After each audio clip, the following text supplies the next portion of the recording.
नमस्कार, मैं प्रियंका स्वागत करती हूँ आपका एमपी यानी मध्य प्रदेश के खास बुलेटिन में। अगर आप चैनल पर नए हैं तो सब्सक्राइब कर लीजिए ताकि तमाम अपडेट्स आपको मिलती रहे। यहाँ आपको मिलेगी आपके शहर और गांव से जुड़ी सबसे अहम और ताज़ा खबरें। आपको बता दें कि इस चैनल पर आपको तमाम ताज़ा अपडेट्स लगातार मिलते रहेंगे। तो चलिए शुरू करते हैं आज की ताज़ा बुलेटिन। सबसे पहले हम नजर डालेंगे हाइलाइट्स पर। मध्य प्रदेश में मानसून का तांडव, 12 जिलों में भारी बारिश का अलर्ट। कांग्रेस का बयान, आदिवासी गैर हिंदू, भाजपा बोली हिंदू का अपमान। शिक्षकों को सीएम मोहन यादव ने दिया बड़ा तोहफा, शिक्षकों को मिलेगा चौथे वेतनमान का फायदा। जीएसटी में कटौती से किसानों को बड़ी राहत, शिवराज बोले अब मिलेगा कई चीजों पर सीधा फायदा। एमपी के सागर में ईद मिलाद जुलूस में लगाए गए सर तन से जुदा के नारे, एफआईआर दर्ज। इंदौर चूहा कांड, पेस्ट कंट्रोल कंपनी पर गिरी गाज, 11 करोड़ का ठेका खतरे में। मध्य प्रदेश में वॉशिंग मशीन से जहरीला किंग कोबरा निकलने से मचा हड़कंप, चौंका देने वाला वीडियो आया सामने। मध्य प्रदेश में महिला ने दिया 5.2 किलो के बच्चे को जन्म, डॉक्टर समेत परिवार वाले रह गए हैरान। चलिए खबरों को विस्तार से समझते हैं। प्रदेश में मानसून का तांडव, 12 जिलों में भारी बारिश का अलर्ट। मध्य प्रदेश में मानसून एक बार फिर अपने पूरे रंग में है। आपको बता दें कि मौसम विभाग ने आज प्रदेश के 12 जिलों में भारी बारिश का येलो अलर्ट जारी किया है। बंगाल की खाड़ी में बने निम्न दबाव और सक्रिय मानसून ट्रफ की वजह से बारिश का यह दौर जोर पकड़ रहा है। मौसम विभाग के मुताबिक उज्जैन, नीमच, मंदसौर, रतलाम, आगर मालवा, झाबुआ, धार, शाजापुर, राजगढ़, गुना और श्योपुर में अगले 24 घंटे में 2.5 से 4.5 इंच तक बारिश हो सकती है। इन जिलों में बारिश का येलो अलर्ट जारी किया गया है। आपको बता दें कि इन इलाकों में तेज हवाएं यानी 40 से 50 किलोमीटर प्रति घंटा और वज्रपात की भी संभावना है। स्थानीय प्रशासन को जलभराव और यातायात व्यवधान से निपटने के लिए हाई अलर्ट पर रहने को कहा गया है। इसके अलावा बैतूल, छिंदवाड़ा, सिवनी और मंडला जैसे जिलों में भी हल्की से मध्यम बारिश हो सकती है। ग्वालियर और चंबल संभाग में मौसम अपेक्षाकृत शुष्क रहेगा, लेकिन बादल छाए रह सकते हैं। इस साल मानसून ने मध्य प्रदेश में रिकॉर्ड तोड़ दिए हैं। आपको बता दें कि मौसम विभाग के आंकड़ों के अनुसार मध्य प्रदेश में अब तक औसत से 30% अधिक बारिश हो चुकी है। पूर्वी मध्य प्रदेश में 37% और पश्चिमी मध्य प्रदेश में 25% अतिरिक्त बारिश दर्ज की गई है। सितंबर का महीना जो आमतौर पर मानसून का आखिरी चरण होता है, इस बार भी बारिश के साथ धमाकेदार शुरुआत कर रहा है। आपको बता दें कि मौसम वैज्ञानिकों का कहना है कि एक सक्रिय मानसून ट्रफ और 2 साइक्लोनिक सर्कुलेशन की वजह से बारिश का यह सिलसिला 6 और 7 सितंबर तक जारी रह सकता है। खासकर पश्चिमी और दक्षिणी मध्य प्रदेश में बारिश का जोर ज्यादा रहेगा। 8 सितंबर के बाद मानसून की गतिविधियां कुछ कम हो सकती है, लेकिन पूरी तरह शांत होने में अभी समय है। इस साल मध्य प्रदेश की औसत वार्षिक बारिश 37 इंच है और अब तक 38.2 इंच बारिश हो चुकी है, जो सामान्य से अधिक है। वहीं बढ़ते हैं दूसरी खबर की ओर। कांग्रेस का बयान, आदिवासी गैर हिंदू, भाजपा बोली हिंदुओं का अपमान। मध्य प्रदेश में कांग्रेस और भाजपा के बीच सत्ता की जंग में आदिवासी समुदाय की भूमिका हमेशा से ही महत्वपूर्ण रही है। यह समुदाय जिसके साथ चलता है, सत्ता उसी को मिलती है। पिछले 2 दशक से आदिवासी समुदाय भाजपा के साथ है। हालांकि 2018 में कांग्रेस की ओर से आदिवासी समाज का झुकाव होने से कमलनाथ को सरकार में आने का मौका जरूर मिल गया था और यही वजह है कि वर्ष 2028 के विधानसभा चुनाव से पहले शुरू हो रही जनगणना को लेकर कांग्रेस सक्रिय हो गई है।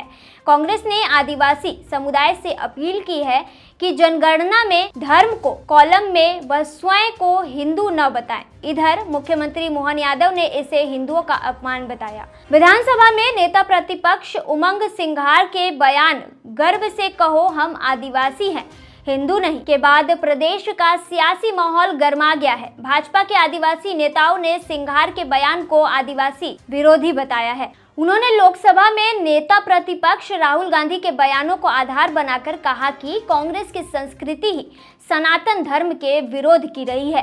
अब जनगणना के बहाने कांग्रेस हिंदू ही नहीं बल्कि समाज का बंटवारा करना चाहती है।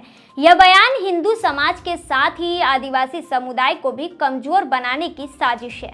लोकसभा चुनाव में कांग्रेस को किसी एसटी आरक्षित सीट पर जीत नहीं मिली थी। उमंग सिंघार का बयान ऐसे समय पर आया है जब सुप्रीम कोर्ट में लंबित ओबीसी आरक्षण के मामले में कांग्रेस ने सरकार का साथ देकर एक तरह से अपने हथियार डाल दिए हैं। उसने ओबीसी आरक्षण के मामले में सफलता और असफलता का अनुमान लगाए बिना यह कदम उठाकर बड़ा जोखिम लिया है। जनगणना में आदिवासी समुदाय को अलग से पहचान दिलाने की कांग्रेस की यह कोशिश भी नुकसान का कारण बन सकती है। कांग्रेस के पास आदिवासी समुदाय के बीच जाकर बताने के लिए फिलहाल कुछ खास नहीं है। वहीं द्रौपदी मुर्मू को राष्ट्रपति पद तक पहुंचाने का श्रेय भाजपा अपने खाते में रखती है।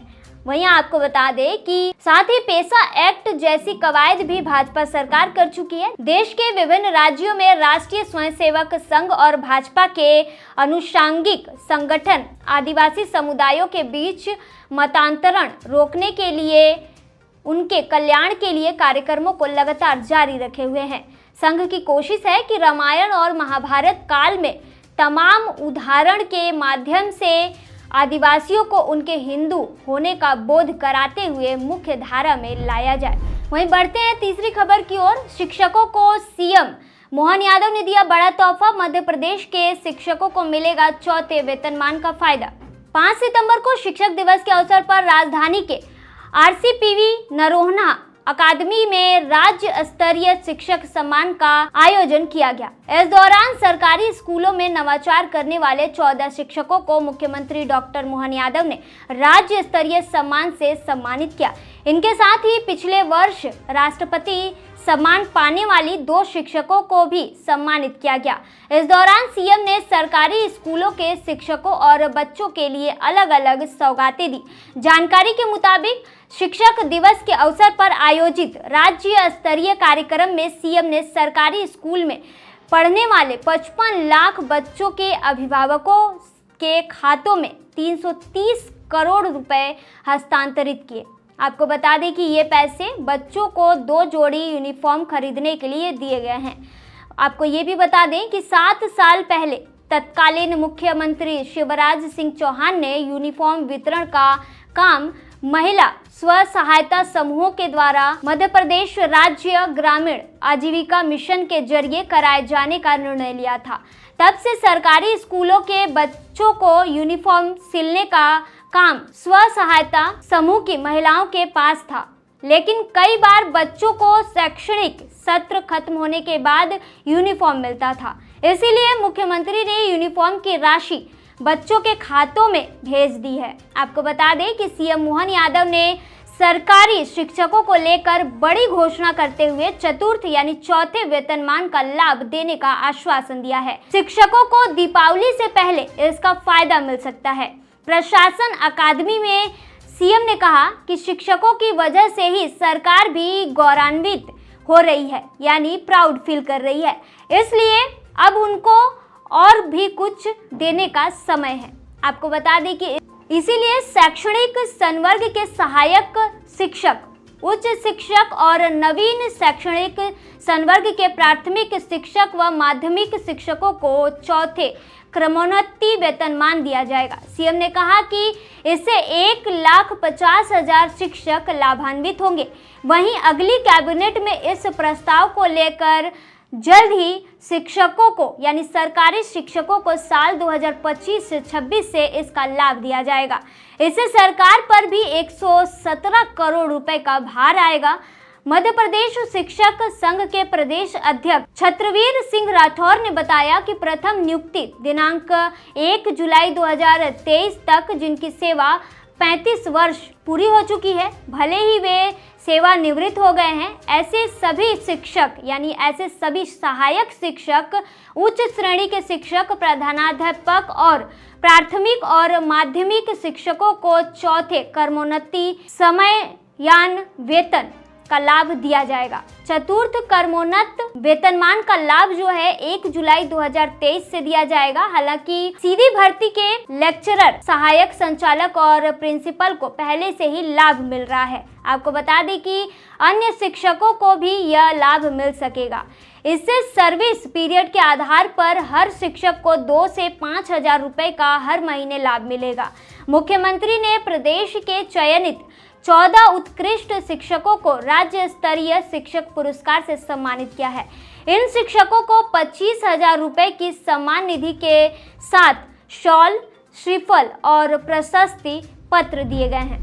वहीं बढ़ते हैं चौथी खबर की ओर। जीएसटी में कटौती से किसानों को बड़ी राहत। शिवराज सिंह बोले, अब मिलेगा कई चीजों पर सीधा फायदा। केंद्रीय कृषि मंत्री शिवराज सिंह चौहान ने कहा कि केंद्र सरकार द्वारा किए गए जीएसटी सुधार किसानों के लिए ऐतिहासिक राहत साबित होंगे।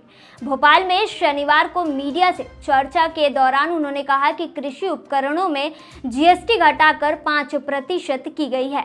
प्रधानमंत्री नरेंद्र मोदी ने लाल किले से ही ऐलान किया था कि आम जनता और किसानों को जीवन की कठिनाइयों से मुक्त करने के लिए जीएसटी सुधार लागू किए जाएंगे। अब इन सुधारों के असर से खेती किसानी की लागत घटेगी और उत्पादन बढ़ेगा।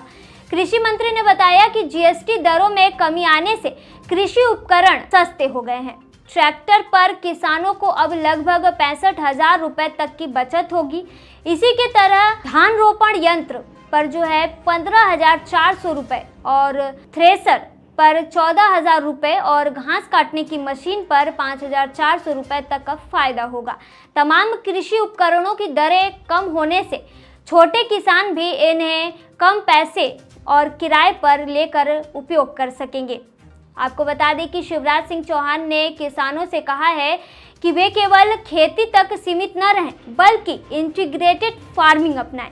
इसमें मछली पालन, पशुपालन, मधुमक्खी पालन और भेड़ बकरी पालन और पोल्ट्री फार्मिंग जैसे काम शामिल है। उनका कहना है कि खेती के साथ इन गतिविधियों को जोड़ने से किसान की आमदनी दोगुनी हो सकती है। कृषि मंत्री ने कहा है कि जीएसटी कम होने से महिला सेल्फ हेल्प ग्रुप को सीधा फायदा होगा। लखपति दीदियों का मुनाफा बढ़ेगा और वे अपने बिजनेस को और भी आगे बढ़ा सकेंगे। इससे ग्रामीण महिलाओं की आर्थिक स्थिति और मजबूत होगी और रोजगार के अवसर भी पैदा होंगे। आपको बता दें कि किसानों के लिए राहत की बड़ी घोषणा करते हुए उन्होंने बताया कि दूध, दही, पनीर और घी पर जीएसटी कम कर दिया गया है और कई डेयरी पदार्थ जैसे दूध और पनीर पर जीएसटी 0 भी कर दिया गया है। इससे पशुपालन करने वाले किसानों को सीधा लाभ मिलेगा। उर्वरक के कच्चे माल पर भी जीएसटी घटाई गई है, जिससे खाद की कीमतें कम होंगी और उत्पादन लागत घटेगी। आपको बता दें कि फल और सब्जियों के प्रोसेसिंग और कोल्ड स्टोरेज सेवाओं पर भी दरें घटाने की किसानों को अधिक मुनाफा मिलेगा। कृषि मंत्री ने कहा है कि सौर ऊर्जा उपकरणों पर जीएसटी घटने से किसानों को खेती में आधुनिक तकनीकें जोड़ने का अवसर मिलेगा। इससे बिजली का खर्च कम होगा और उत्पादन क्षमता बढ़ेगी। वहीं सीमेंट और लोहे पर घटाई गई दरों से ग्रामीण भारत में घर बनाने की लागत कम होगी और प्रधानमंत्री आवास योजना को गति मिलेगी। केंद्रीय मंत्री शिवराज सिंह चौहान ने कहा कि जहां फसलों को नुकसान हुआ है वहां जिला कलेक्टरों को निर्देश दिए गए हैं कि वे निरीक्षण कराकर प्रभावित किसानों को मुआवजा प्रदान करें।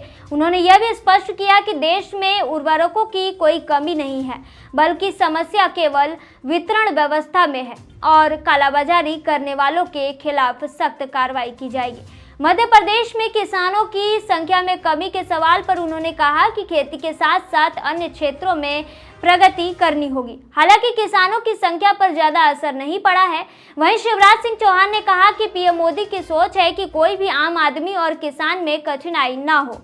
जीएसटी सुधार इसी विजन का हिस्सा है। इन सुधारों से किसानों को आर्थिक ताकत मिलेगी और भारत की अर्थव्यवस्था और अधिक मजबूत बनेगी। बढ़ते हैं पांचवी खबर की ओर। मध्य प्रदेश के सागर में ईद मिलाद जुलूस में लगाए गए सर तन से जुदा के नारे, एफआईआर हुई दर्ज। मध्य प्रदेश के सागर में ईद मिलाद उल नबी के जुलूस के दौरान लगे सर तन से जुदा जैसे भड़काऊ नारे, इन नारों से सांप्रदायिक तनाव का माहौल पैदा हो गया।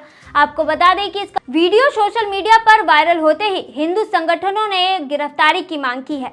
पुलिस ने मामले में एफआईआर दर्ज कर आरोपियों की तलाश शुरू कर दी है।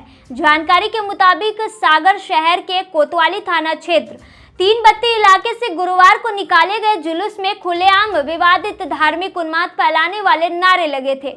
आपको बता दें कि बाइक रैली के तौर पर निकाले गए इस जुलूस के दौरान सर तन से जुदा जैसे नारे लगाए गए। शहर का फिजा बिगड़ने वाली इस नारेबाजी के चलते इलाके में तनाव फैल गया। हिंदू संगठनों के मुताबिक इस तरीके से बयानबाजी का देशद्रोह बताते हुए कहा गया कि इसका मकसद धार्मिक उन्माद फैलाना था। वीडियो वायरल होने के बाद पुलिस हरकत में आई और भड़काऊ नारे लगाने वालों की पहचान शुरू कर दी है। सोशल मीडिया के जरिए नारे लगाने वालों की पहचान की जा रही है। आरोप है कि जुलूस कांग्रेस नेताओं फिरदौस कुरैशी और पंपा कुरैशी के नेतृत्व में निकाला गया था। सरकार के मंत्री विश्वास कैलाश सारंग ने इंडिया टीवी को बताया है कि आरोपी कांग्रेस से ताल्लुक रखते हैं। एफआईआर दर्ज हो चुकी है और आरोपियों पर सख्त कार्रवाई की जाएगी। सागर में लगे इस सर तन से जुदा होने वाले नारे ने प्रदेश में माहौल गर्म कर दिया है। सागर में लगे इस सर तन से जुदा नारे ने प्रदेश की सियासत को भी गरमा दिया है। सवाल उठ रहा है कि धार्मिक जुलूस के बहाने नफरत का जहर क्यों घोला जा रहा है और आखिरकार कांग्रेस नेताओं की अगुवाई वाले इस जुलूस में ऐसे नारे क्यों लगे हैं। हालांकि मामले में एफआईआर होने के बाद सागर में शांति का माहौल है। वहीं बढ़ते हैं छठी खबर की ओर। इंदौर में चूहा कांड, पेस्ट कंट्रोल कंपनी पर गिरीगाज 11 करोड़ का ठेका खतरे में। इंदौर के एमवाई अस्पताल में 2 नवजात बच्चियों के शरीर चूहों द्वारा कुतरे जाने और उनकी मौत के मामले में अस्पताल प्रबंधन पेस्ट कंट्रोल कंपनी पर जिम्मेदारी डाल रही है।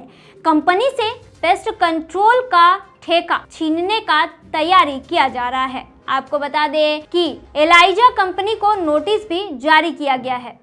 इस बार अस्पताल के बजट में कंपनी को 11 करोड़ रुपए देने की तैयारी थी, लेकिन अब उस पर भी संकट गहरा गया है। आपको बता दें कि आमतौर पर काम प्रभावित न हो इसलिए अलग अलग एजेंसियों को हायर किया जाता है, लेकिन एमवाई अस्पताल प्रबंधन एक ही कंपनी पर मेहरबान था। उसे सफाई, पेस्ट कंट्रोल और सुरक्षा का जिम्मा सौंपा गया था। बताया जाता है कि कंपनी ने स्टाफ भी काफी कम रखा था, जिसके कारण व्यवस्थाएं प्रभावित हो रही थी। जानकारी के मुताबिक डेटा एंट्री ऑपरेटर कम होने से कई बार पर्ची बनाने के लिए अस्पताल में लंबी कतारें लग जाती थी। कंपनी अस्पताल बिल्डिंग के कुछ हिस्सों में ही पेस्ट कंट्रोल करती थी, जबकि परिसर में हजारों की संख्या में चूहों के बिल है। परिसर से चूहों को भगाने पर कोई ध्यान नहीं दिया गया। पेस्ट कंट्रोल से पहले कंपनी ने कभी वार्डों को खाली नहीं कराया। आपको बता दें कि चूहा कांड के बाद एक उच्च स्तरीय कमेटी गठित की गई जो मामले की जांच कर रही है। शुक्रवार को प्रदेश कांग्रेस अध्यक्ष जीतू पटवारी भी अस्पताल पहुंचे थे। उन्होंने अधीक्षक और डीन को हटाने की मांग की है। वहीं बढ़ते हैं 7वीं खबर की ओर। मध्य प्रदेश में वॉशिंग मशीन से निकला जहरीला किंग कोबरा, मचा हड़कंप, चौंका देने वाला वीडियो आया सामने। मध्य प्रदेश के बुरहानपुर से एक चौंका देने वाला मामला सामने आया है। यहाँ एक घर के अंदर वॉशिंग मशीन के अंदर से किंग कोबरा सांप बाहर निकलता है, जिसे देखकर घर वाले के होश उड़ गए। इस सांप का वीडियो जब सामने आया तो लोग हैरान रह गए। वीडियो में देखा गया है कि ये कितना बड़ा और खतरनाक कोबरा है। बुरहानपुर की नेपनगर तहसील के डाभिया खेड़ा में एक घर से वॉशिंग मशीन में किंग कोबरा सांप निकलता हुआ देखा गया। सांप को पकड़ने के लिए सर्प विशेषज्ञ खेम सिंह राठौर को बुलाया गया। सर्प विशेषज्ञ खेम सिंह राठौर ने किंग कोबरा सांप को नियंत्रित कर उसे सुरक्षित पकड़कर जंगल में छोड़ दिया। सर्प विशेषज्ञ का कहना है कि बारिश के मौसम में अक्सर सांप सुरक्षित स्थान की तलाश में रहते हैं और जंगल से निकलकर घरों में चले आते हैं।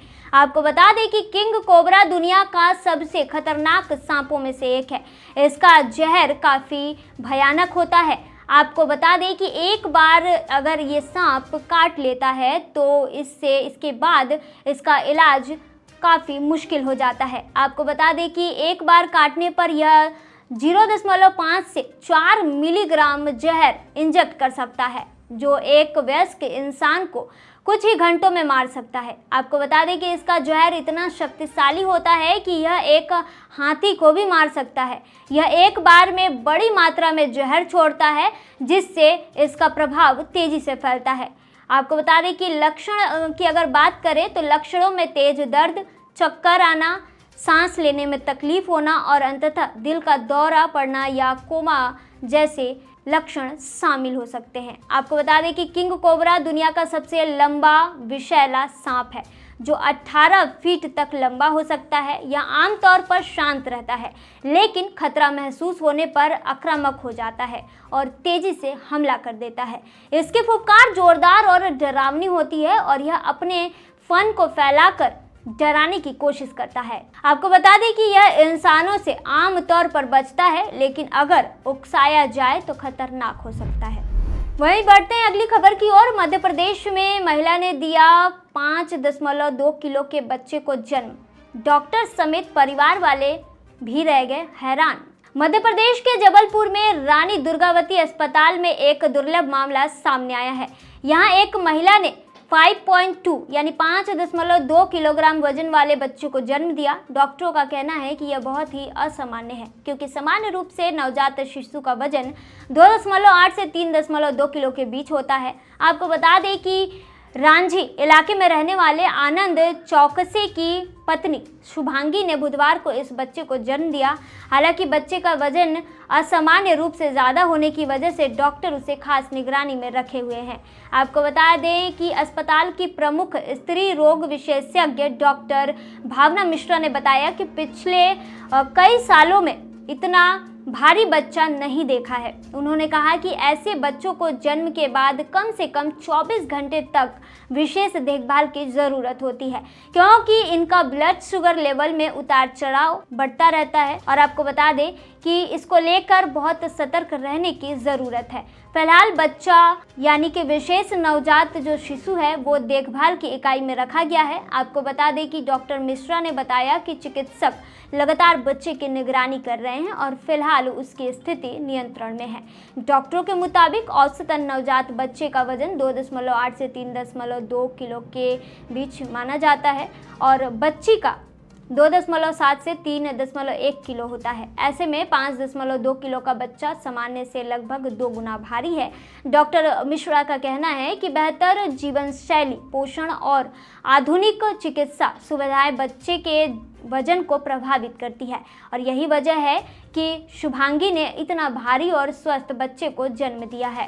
वहीं परिवार में बच्चे को लेकर खुशी का माहौल है। आपको बता दें कि परिवार इस नए सदस्य के आने से बेहद खुश है। वहीं डॉक्टर पूरी सतर्कता बरत रहे हैं। जन्मजात बीमारियों का खतरा ऐसे बच्चों में अधिक होता है, इसलिए अगले कुछ दिन तक उसे विशेष निगरानी में रखा जाएगा। तो ये थी आज की ताज़ा बुलेटिन। ऐसे ताज़ा अपडेट्स के लिए बने रहिए हमारे चैनल पर। धन्यवाद।